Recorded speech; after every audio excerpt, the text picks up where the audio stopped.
एक पाकिस्तानी किसान था, नाम था मुनव्वर चाचा। उसके पास एक बहुत बड़ी देसी मुर्गी थी, इतनी बड़ी कि जब बोलती तो पूरा गांव चौंक जाता।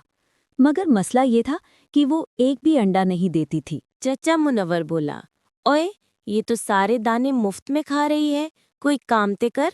फिर उसने एक अजीब दवाई प्लास्टे पिला दी। दवाई पीते ही मुर्गी ने कमाल कर दिखाया। अब वो हर एक मिनट में एक अंडा देने लगी। पूरा खेत अंडों से भर गया। घर के सहन में, ट्रैक्टर पर, हत्ता कि चाचे की जेब में भी अंडे निकल आए। गांव वाले हैरान, बोले, ये तो पूरे पाकिस्तान दी ऑमलेट फैक्ट्री है। चचा मुनव्वर ने अंडे बोरियों में भरे और कराची शहर ले गया। अब हर दुकान पर अंडे ही अंडे। फिर भी मुर्गी ना रुकी। तंग आकर चचे ने उसे अंडे बंद करने वाली दवाई पिला दी।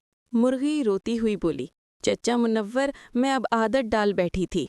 चचा हंसकर बोला, ना बई, पिछली बारी थी बिजली बंद थी, फिर भी अंडे बंद न हुए। अब अगर तुमने लाइक और सब्सक्राइब नहीं किया तो मुर्गी फिर दवाई मांग लेगी।